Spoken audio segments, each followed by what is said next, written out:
Picture this. It's 7:45 a.m. on a Monday morning. I'm standing in line at my regular coffee shop, scrolling through my phone, when I make the mistake of checking my bank account. $12.47. $12. And I'm about to spend $6.50 of that on a medium latte.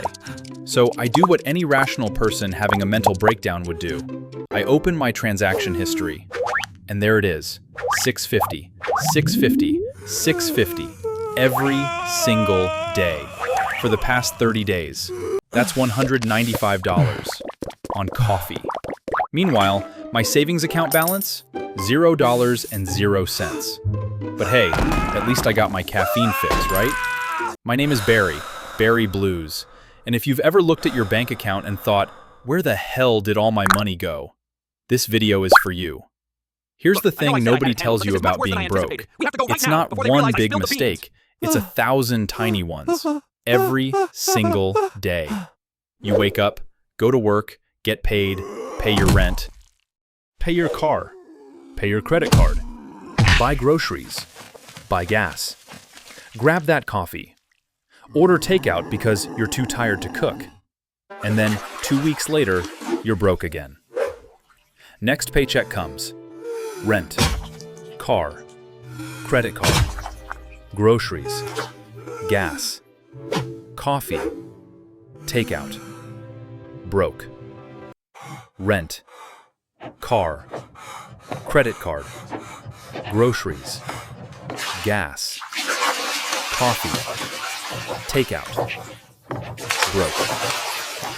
Repeat until retirement, or death, whichever comes first.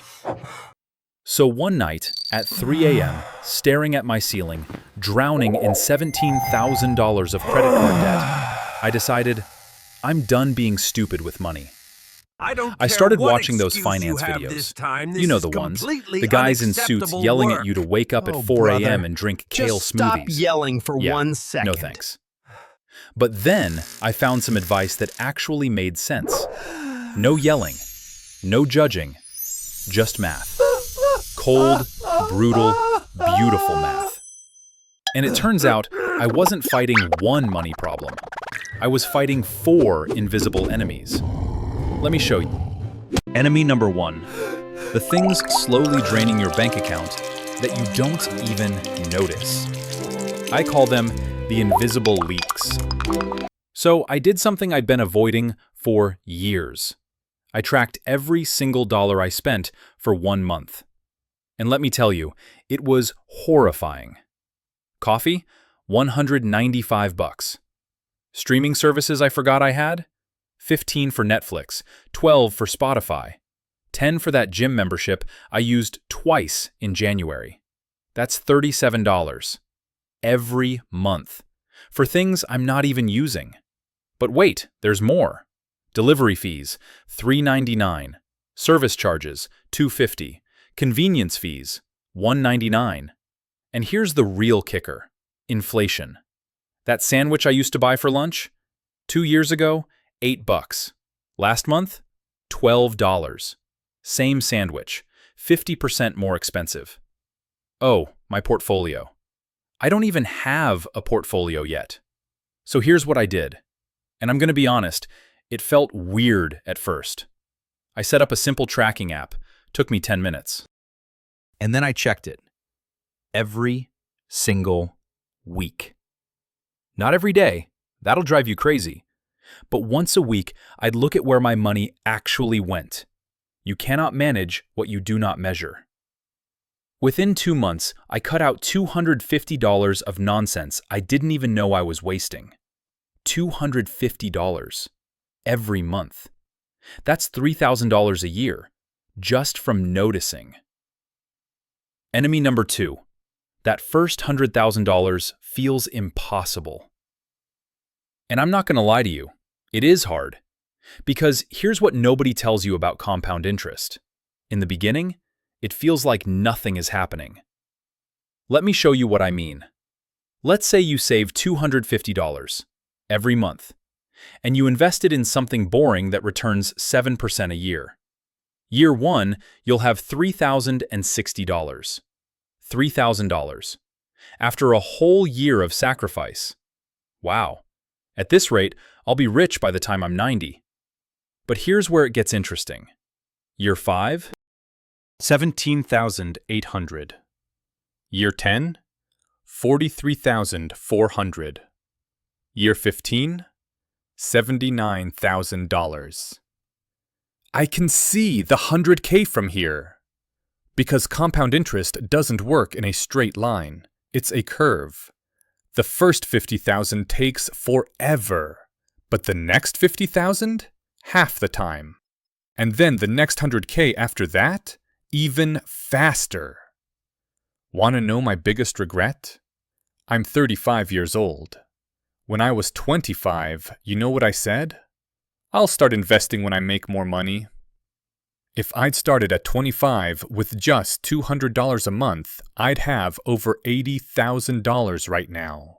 Instead, I have $17,000 in debt. So if you're in your 20s watching this, start today. If you're in your 30s like me, start today. The best time to plant a tree was 20 years ago. The second best time is right now. Here's what I did. I set up an automatic transfer.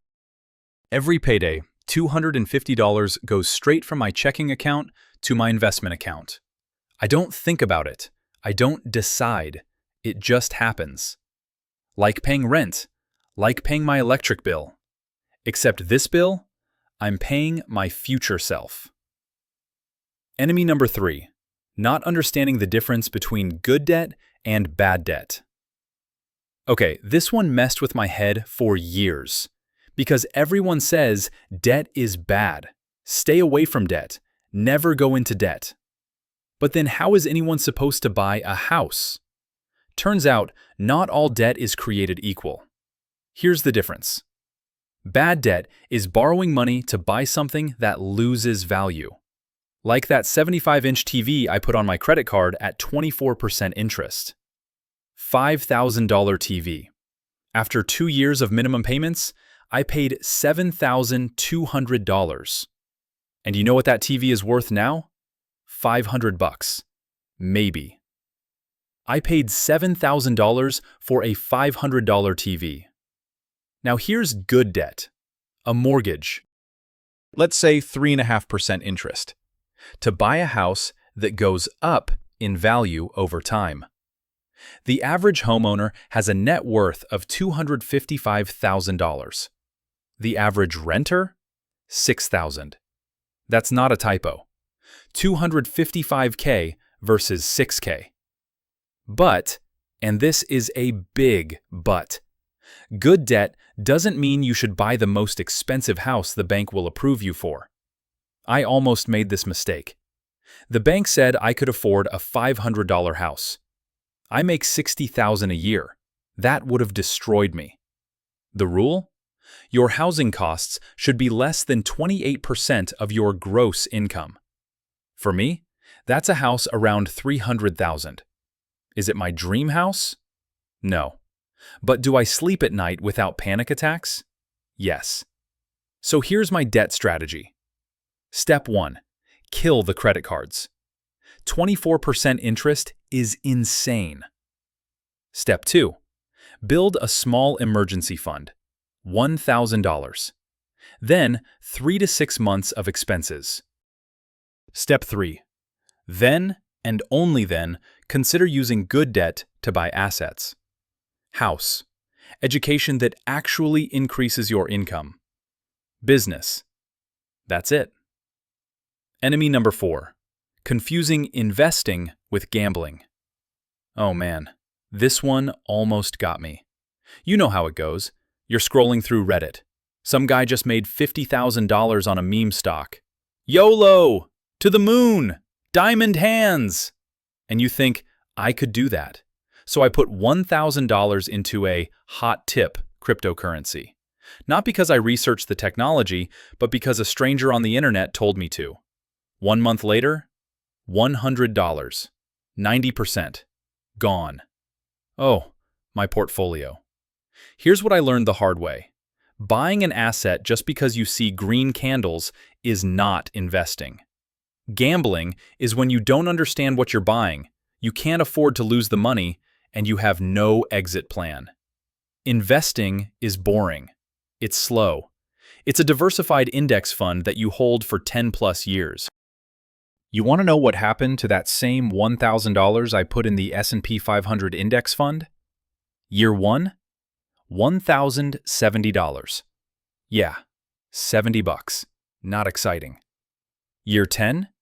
$2,000. Year 20? $4,000. Year 30? $8,000. Boring, but it works. So I made myself 3 rules before buying anything. Rule 1. Do I understand what I'm buying? If no, stop. Rule 2. Can I afford to lose this money? If no, stop. Rule 3. What's my exit plan? If I don't have one, stop. And here's my personal split. 90% of my money, boring index funds. 10%, play money for individual stocks or crypto. That way, if my play money goes to zero, I don't lose sleep. But the boring 90%, that's my future. Okay, so now you know the 4 enemies. Here's how I built a system to beat them. Every time I get paid $4,000, it splits automatically. I don't even see the money hit my checking account. 15%, $600, straight to investments. 10%, $400, to my emergency fund. 5%, $200, extra debt payoff. And the remaining 70%, $2,800, that's what I live on. I set this up once. Now it runs in the background, like a machine. I literally sleep better knowing that while I'm unconscious, my money is being managed. And here's the beautiful part. I check my accounts once a week. Not every day, not every hour, once a week. And I celebrate the small wins. 10,000 saved, pop some sparkling cider. 25K, nice dinner. 50K, I took a weekend trip. Because if you don't celebrate the milestones, you'll burn out before you hit the big one.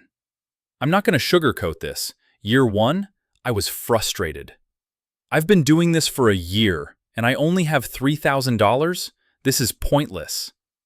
Year 3, I was hopeful. Okay, 18,000, it's growing. Year 5, I was excited. 43,000! Holy, it's actually working! And now, year 7, $75,000. I can taste that 100K. And here's the crazy part. The first 50,000 took me 5 years. But if I keep going at this rate, the next 50K will only take 3 years. That's compound interest, baby. The beginning is slow, painfully slow. But once you hit that critical mass, it's like a rocket. The hardest part wasn't the math. It wasn't the budgeting. It wasn't even giving up the daily latte. The hardest part was not quitting in year 2. I almost did. I had the withdraw all button pulled up on my screen. I was going to use it for, I don't even remember, probably something stupid. But I didn't click it. And now, that moment of weakness would have cost me $75,000. Look, I'm not a financial guru. I don't have a fancy degree in economics. I'm not trying to sell you a course or a crypto coin or whatever. I'm just a guy who was tired of being broke. So, if you're where I was 7 years ago, staring at $12 in your bank account, here's what you do. This week, track where every dollar goes. Just try it for 1 month. You don't have to do it forever, but for 30 days, write every single penny down. See the truth. This month, set up 1 automatic transfer. Even if it's only $50. Set it, forget it. This year, learn about index funds. You don't have to become an expert, just start learning. That's it. You don't have to fix everything overnight. Just Start. Because here's the thing. 10 years from now, you're going to be somewhere. You'll either be standing there, thanking yourself for starting today, or you'll be standing in this exact coffee line, spending $6.50 you don't have, wondering where all your money went. Your $100,000 starts with $100. Start today. I'm Barry Blues, and I'll see you in the next one.